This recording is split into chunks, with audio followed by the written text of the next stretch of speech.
ചെയ്യുന്നു. സൗജന്യ ജാതകത്തിൻ്റെ കോപ്പിക്കായി ഈ ചാനൽ സബ്സ്ക്രൈബ് ചെയ്തതിന് ശേഷം നിങ്ങളുടെ കൃത്യമായ ജനനത്തീയതി, സമയം, ജനനസ്ഥലം കൂടാതെ മറ്റ് ബന്ധപ്പെട്ട വിവരങ്ങൾ ഇവയെല്ലാം തന്നെ mantralokam@gmail.com എന്ന മെയിലിലേക്ക് അയയ്ക്കുക. ഇന്ന് നമ്മൾ സംസാരിക്കുന്നത് ശിവഭഗവാനെക്കുറിച്ചാണ്. ഹിന്ദു മതത്തിലെ മുഖ്യ ദൈവമായ പരമശിവനെക്കുറിച്ചാണ്. അദ്ദേഹത്തെ ആരാധിക്കുന്നതിന് വേണ്ടിയിട്ടുള്ള ശിവമന്ത്രങ്ങളും അത്തരം മന്ത്രങ്ങളുടെ മഹത്വവും പ്രാധാന്യവുമാണ് നമ്മളിന്നിവിടെ സംസാരിക്കുന്നത്. ശിവഭക്തി നമ്മുടെ ജീവിതത്തെ എത്രത്തോളം രൂപാന്തരപ്പെടുത്തുന്നു എന്ന് നമുക്ക് ആഴത്തിൽ മനസ്സിലാക്കാൻ ശ്രമിക്കാം. ശിവനെന്നാൽ സൃഷ്ടി, സംരക്ഷണം, അതോടൊപ്പം തന്നെ ലയനം, ഇത്തരം കാര്യങ്ങൾ അല്ലെങ്കിൽ സംഹാരം അല്ലേ എന്നിവയുടെയൊക്കെ മൂർത്തീഭാവമാണ്. സൃഷ്ടിയുടെ തുടക്കം മുതൽ അവസാനം വരെയും എല്ലാം നിയന്ത്രിക്കുന്ന ഈശ്വരൻ. താണ്ഡവ നൃത്തം കൊണ്ട് ലോകത്തിൻ്റെ നിർമ്മാണവും അതോടൊപ്പം തന്നെ നശീകരണവും നടത്തുന്നു. നമ്മുടെ ശരീരം, മനസ്സ്, ആത്മാവ് എന്നീ 3 ഘടകങ്ങളെയും അതിനെല്ലാം നിയന്ത്രിക്കുന്ന അധികാരമുള്ള ഭഗവാനാണ് ശിവഭഗവാൻ.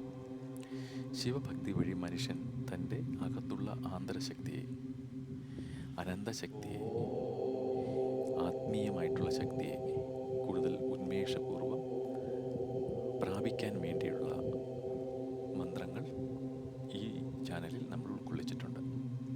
അപ്പോൾ ഹിന്ദു പുരാണം അനുസരിച്ച് പരമമായ ദിവ്യത്വത്തെ അല്ലെങ്കിൽ ദിവ്യത്രയത്തെ പ്രതിനിധീകരിക്കുന്ന 3 ദൈവങ്ങളാണുള്ളത്. അവർ ഒരുമിച്ച് ലോകത്തിൻ്റെ സൃഷ്ടി, പരിപാലനം അല്ലെങ്കിൽ സംഹാരം, ഈ സംഹാരം നടത്തുക, ഇത് ശിവഭഗവാനിൽ നിക്ഷിപ്തമായിട്ടുള്ള ഒരു കർമ്മമാണ്. അപ്പോൾ ഇതിൽ ബ്രഹ്മാവ് സൃഷ്ടാവായിട്ടും വിഷ്ണു സംരക്ഷകനായിട്ടും ശിവൻ സംഹാരകനായിട്ടും പ്രവർത്തിക്കുന്നു. ഹിന്ദു മതത്തിലെ 3 പ്രധാന ദൈവങ്ങളായിട്ടുള്ള ബ്രഹ്മദേവൻ, വിഷ്ണു, ശിവൻ നമ്മൾ ത്രിമൂർത്തികളായിട്ടാണ് പറയുക അല്ലേ. അപ്പോൾ ഇതിൽ ശിവൻ എല്ലാവിധ സൃഷ്ടിയുടെയും അന്ത്യം പോലെ തന്നെ പുതുജീവൻ്റെ ആരംഭവുമാണ്. അപ്പോൾ നമ്മുടെ മരണശേഷം നമുക്കെന്തായിരിക്കും നമുക്ക് സംഭവിക്കുക? നമ്മുടെ ജീവൻ, നമ്മുടെ ആത്മാവ് എവിടെ പോകും? മറ്റൊരു പുതിയ ജീവിയിലേക്ക് അല്ലെങ്കിൽ ഒരു പുതിയൊരു ശരീരത്തിലേക്ക് പ്രവേശിക്കും. അപ്പോൾ മരണം എന്നുള്ളത് ഒരു തുടക്കവും കൂടിയാണ്, ഒരു ജീവിതത്തിൻ്റെ അവസാനവും. നമ്മുടെ ഈ കാലഘട്ടത്തിൽ നമ്മൾ ജീവിച്ചിരിക്കുന്ന നമ്മുടെ ഈ ഭൗതിക ശരീരത്തിൻ്റെ അവസാനവും, എന്നാൽ പുതിയ ഒരു ജനനത്തിൻ്റെ ആരംഭവുമാണ് അല്ലേ. അങ്ങനെ ദൈവലോകത്തിൽ ശിവൻ്റെ സ്ഥാനവും വളരെയധികം മഹത്വപൂർണ്ണവും അത്യന്തവും ആയിട്ടുള്ളതാണ്. ഇനി ശിവൻ ദൈവങ്ങളുടെ മാത്രമല്ല മനുഷ്യത്വത്തിൻ്റെയും എല്ലാത്തിൻ്റെയും രക്ഷകനാണ്. ദൈവലോകത്തെ ഏകോപിപ്പിക്കുന്ന ഏകശക്തിയാണ് ശിവൻ.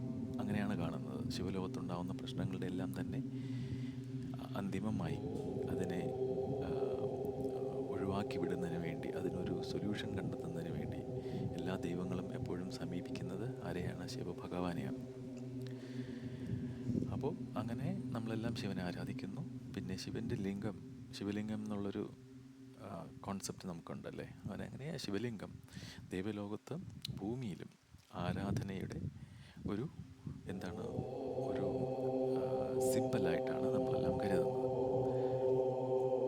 ഇനി ശിവൻ്റെ പത്നി ആരാണ്? പാർവതീ ദേവിയാണ്. പാർവതീ ദേവി നമ്മൾ ശക്തിയായിട്ട് പറയാറുണ്ട്.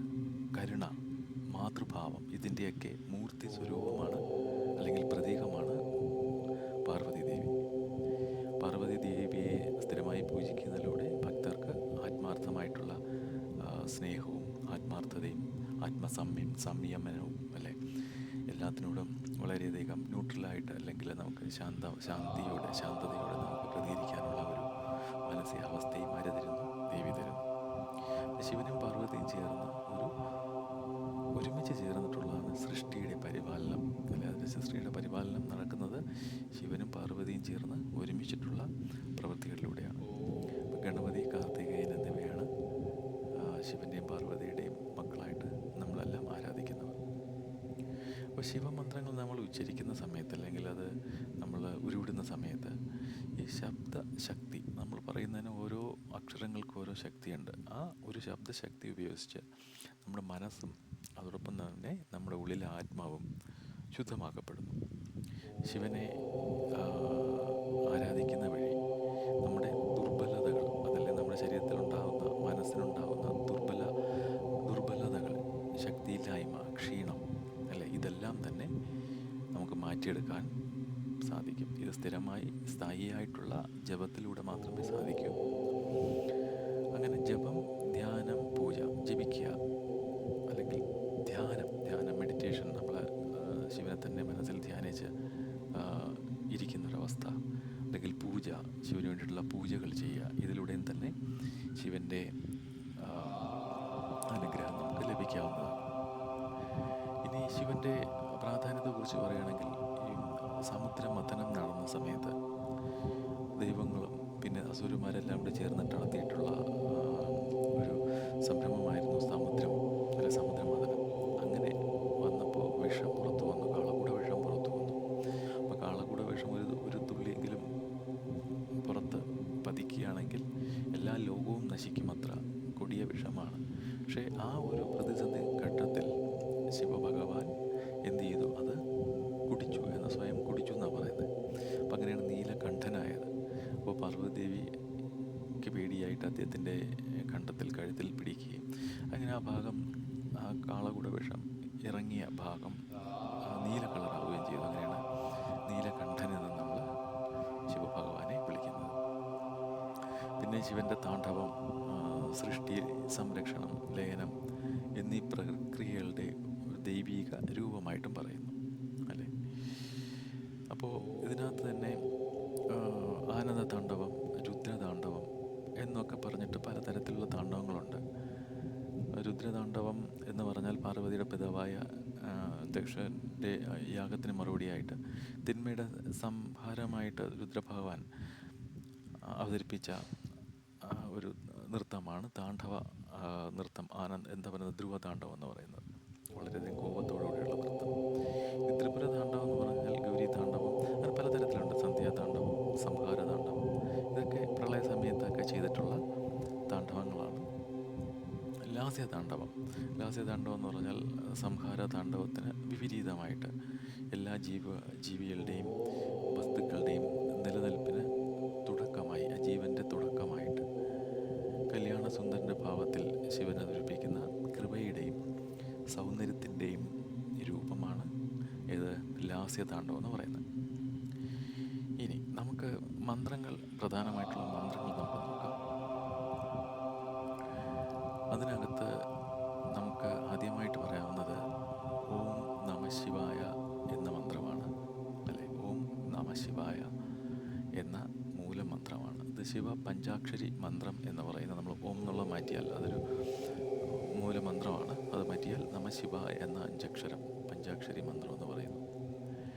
അപ്പോൾ ഈ പഞ്ചാക്ഷരി മന്ത്രം ഓം നമ ശിവായ എന്നത് 3 പ്രാർത്ഥനകൾ ചേർന്നിട്ടുള്ളതാണ്. അതായത് ആദ്യത്തെ വാക്ക് ഓം, അല്ലേ? ഓം എന്ന വാക്ക് ശബ്ദത്തിൻ്റെ രൂപത്തിലുള്ള ദിവ്യത്വത്തെ രൂപാന്തരപ്പെടുത്തുന്ന ഒരു അക്ഷരമാണ്, മൂലമന്ത്രമാണ് ഓം.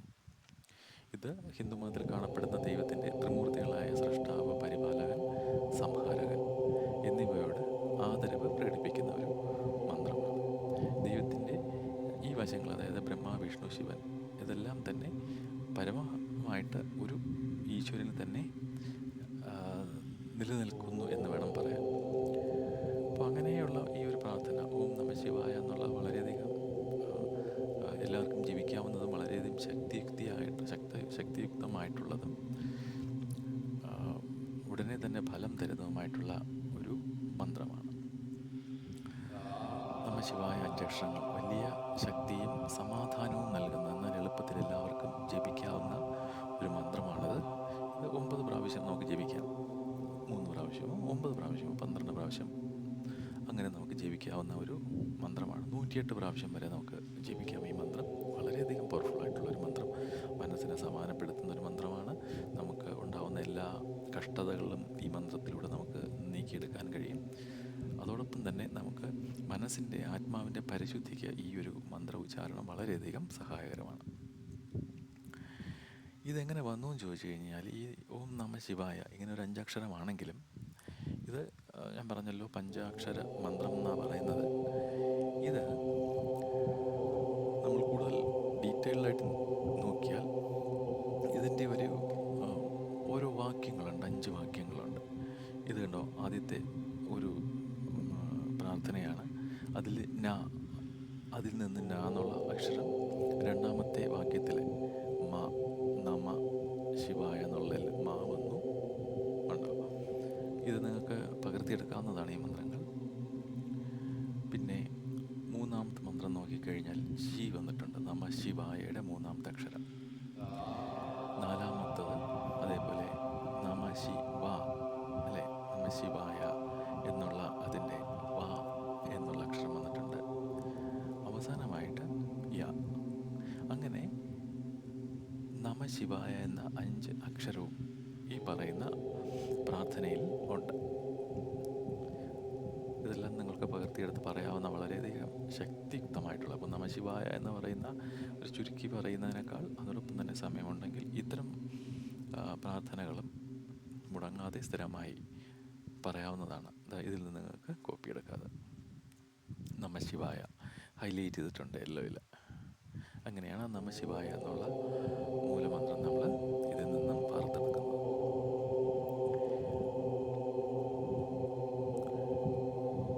ഇനി അടുത്ത മന്ത്രം എന്ന് പറഞ്ഞാൽ മഹാമൃത്യുഞ്ജയ മന്ത്രമാണ്. മൃത്യുഞ്ജയ മന്ത്രമാണ്. നമ്മുടെ മരണഭയം ഒക്കെ മാറി നമ്മൾ മരണത്തിൽ നിന്ന് രക്ഷിക്കാൻ വേണ്ടി ഭഗവാനോട് നമ്മൾ പ്രാർത്ഥിക്കുന്ന മന്ത്രമാണ് മഹാമൃത്യുഞ്ജയ മന്ത്രം. മന്ത്രം എങ്ങനെയാണ്? ഓം ത്രയംബകം യജാമഹേ സുഗന്ധിം പുഷ്ടിവർദ്ധനം ഉർവാരുകമിവ ബന്ധനാത് മൃത്യുർമോക്ഷായ മാമൃതാത് എന്നുള്ളതാണ് ആ ഒരു മന്ത്രം. ഇത് മരണത്തെ മറികടക്കാൻ പ്രാപ്തിയുള്ള ഒരു മന്ത്രമാണ്. ജീവിത ദൈർഘ്യവും ആരോഗ്യവും ഈ മന്ത്രം പറയുന്നതിലൂടെ നമുക്ക് നേടിയെടുക്കാൻ കഴിയുന്നു. അതോടൊപ്പം തന്നെ വിഷങ്ങളും ഇല്ലാതാവുന്ന, ജീവിതത്തിലുണ്ടാകുന്ന വിഷങ്ങൾ എന്ന് പറഞ്ഞാൽ നമുക്ക് നെഗറ്റീവായിട്ടുള്ള പല കാര്യങ്ങളും, വിഷം തീണ്ടൽ, അല്ലെങ്കിൽ നമുക്ക് ആരുടെയെങ്കിലും ഭാഗത്ത് ആരെങ്കിലും നമുക്കെതിരെ എന്തെങ്കിലും ചെയ്തിട്ടുണ്ടോ, ദോഷങ്ങൾ ചെയ്തിട്ടുണ്ടോ, അത്തരം വിഷങ്ങളും ഒക്കെ തന്നെ നമുക്ക് മാറ്റിയെടുക്കാൻ പറ്റും. ദീർഘായുസ്സുണ്ടാവും, രോഗശാന്തി ഉണ്ടാവും. അങ്ങനെയുള്ള ഒരുപാട് ഗുണങ്ങൾ ചേർന്നിട്ടുള്ള മന്ത്രമാണ് ഇത്. 108 തവണ വരെ നമുക്ക് ജപിക്കാം. ഇത് ഒരുപാട് പഴയ പുരാണങ്ങളിലൊക്കെയുള്ള മന്ത്രമാണ്. രുദ്രമന്ത്രം, ത്രയംബക മന്ത്രം എന്നീ പേരുകളിൽ ഇത് അറിയപ്പെടുന്നു. പിന്നെ യജുർവേദത്തിൽ ഇത് ഉള്ളതാണ്, ഋഗ്വേദം. ഇതിലൊക്കെ ഈ മന്ത്രത്തെക്കുറിച്ച് പ്രതിപാദിക്കുന്നുണ്ട്. വളരെയധികം ശക്തിയുക്തമായിട്ടുള്ള മരണത്തെ ചെറുത് തോൽപ്പിക്കാൻ പറ്റുന്ന ഒരു മന്ത്രം തന്നെയാണ്. സ്ഥിരമായി ജപിക്കാവുന്നതാണ്. അടുത്തതായിട്ട് വരുന്ന മറ്റൊരു മന്ത്രമാണ് ശിവരുദ്ര ഗായത്രി മന്ത്രം.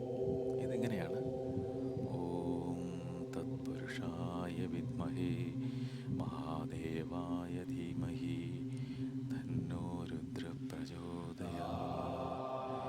ഇത് ഗായത്രി മന്ത്രം പോലെ തന്നെ ഒരു മന്ത്രമാണ് ശിവരുദ്ര ഗായത്രി മന്ത്രം. വളരെയധികം പവർഫുള്ളായിട്ട് മന്ത്രമാണ് ഇത്. നമ്മുടെ ശരീരത്തെയും ആത്മാവിനെയും വളരെയധികം ശുദ്ധമാക്കുന്ന ഒരു മന്ത്രമാണ്. നമ്മുടെ ബുദ്ധി വർദ്ധിക്കും ഈ മന്ത്രം സ്ഥിരമായി പറഞ്ഞാൽ. നമ്മുടെ മനസ്സിൽ കൂടുതൽ ആത്മീയമായിട്ടുള്ള പ്രകാശമുണ്ടാകും. ഇത്തരം ഒരുപാട് ഗുണങ്ങൾ ചേർന്നിട്ടുള്ളൊരു മന്ത്രമാണ് ഇത്. നമുക്കതുപോലെ 9, 12, 21 അല്ലെങ്കിൽ 108 ഇങ്ങനെ ജപിക്കാവുന്ന മന്ത്രമാണ്. ഓക്കെ. അത് കഴിഞ്ഞിട്ട് പിന്നെ വരുന്ന അടുത്തൊരു മന്ത്രം എന്ന് പറഞ്ഞാൽ രുദ്രമഹാമന്ത്രമാണ്. രുദ്രമഹാമന്ത്രം ഇങ്ങനെയാണ്: ഓം നമോ ഭഗവത് രുദ്രായ.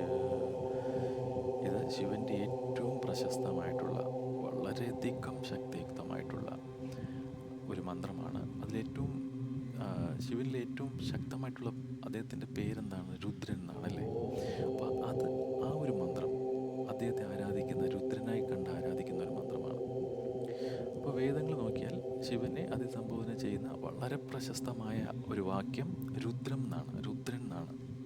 അപ്പോൾ ഇതും ജപിക്കാവുന്നതാണ്. പറഞ്ഞതുപോലെ 9, 12, 21, 108 പ്രാവശ്യം വരെ ജപിക്കാം. അടുത്തത് ശിവധ്യാന മന്ത്രമാണ്. അതും വളരെയധികം പ്രയോജനകരമായിട്ടുള്ള ഒരുപാട് ശക്തിയുക്തമായ ശിവൻ്റെ പ്രിയപ്പെട്ട മന്ത്രം തന്നെയാണ്. അതിങ്ങനെയാണ്: ഓംകാരചരണ കൃതം വാക്കായജം കർമ്മജം വാ ശ്രവണനയനജം വാ മാനസം വാ പരാധം വിഹിതമഹിതം വാ സർവമേതത് ക്ഷമസ്വ ശിവ ശിവ കരുണോബ്ധേ കരുണാബ്ധേ ശ്രീ മഹാദേവ ശംഭോ. ഇത് അതുപോലെ തന്നെ നമുക്ക് വളരെ നല്ല മനസ്സോടുകൂടി ശിവനെ പ്രാർത്ഥിക്കാവുന്ന വളരെയധികം ശക്തിയുള്ള ഒരു മന്ത്രമാണ്. നമ്മുടെ ഭാഗത്തുള്ള എല്ലാ തെറ്റുകളും ക്ഷമിക്കാൻ പറഞ്ഞ് അദ്ദേഹത്തിന് മുമ്പിൽ നമ്മൾ അർപ്പിക്കുന്ന ഒരു പ്രാർത്ഥനയാണിത്. ഇതും 3 പ്രാവശ്യം 9 പ്രാവശ്യം അങ്ങനെ ജപിക്കാവുന്നതാണ്.